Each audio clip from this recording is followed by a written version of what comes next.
Reflections from the Incomplete. There is a moment in life that rarely announces itself. The diagnosis before the funeral. The phone call before the silence. The knock at the door before the world divides itself into before and after.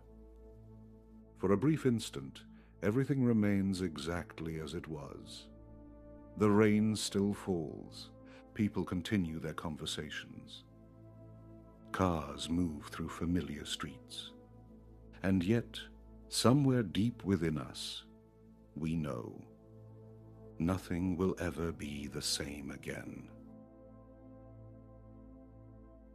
When readers first encountered the Incomplete, many spoke of fear. Not the fear of monsters, but something far more familiar. They spoke of the terrifying helplessness that comes from loving someone deeply and realizing that there are places where love cannot follow. They spoke of the horror hidden beneath ordinary days, of how a simple Saturday outing can become the doorway through which everything changes. Perhaps they understood the book better than I did while writing it, because The Incomplete was never truly about death. It was about becoming aware of it, the hour before, the sentence before execution, the trembling before surrender. Rainwater glistens on the marble beneath his feet. There is a scene in the novel where Ben returns to St. Joseph's Church. The great doors remain closed. The city around him has fallen silent. Then, from the corner of his eye, he notices a faint flicker of light. A narrow path leads around the church. There, set into the rock, illuminated by a small lamp almost hidden from view, stands a brass figure. The first station. Jesus condemned to death. Beneath the image are words carved long before Ben arrived, words he cannot stop reading, words he cannot unknow. We speak easily of resurrection because it comforts us.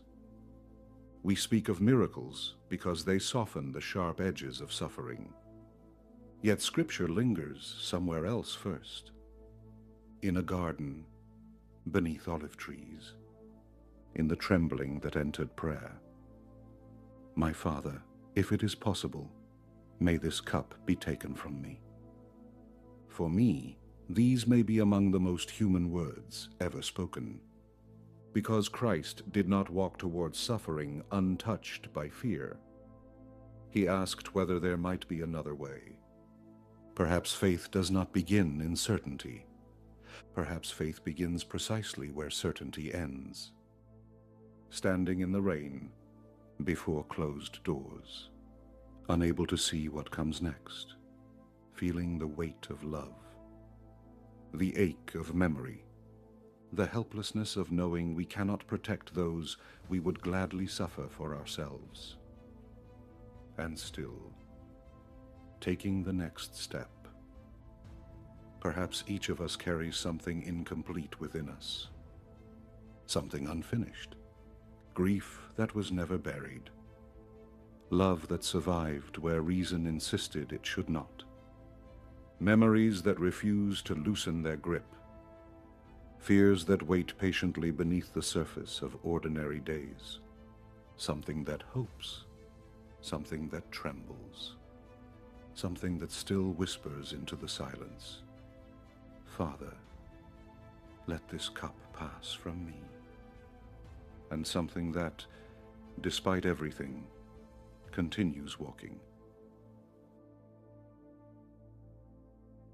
This has been Reflections from the Incomplete.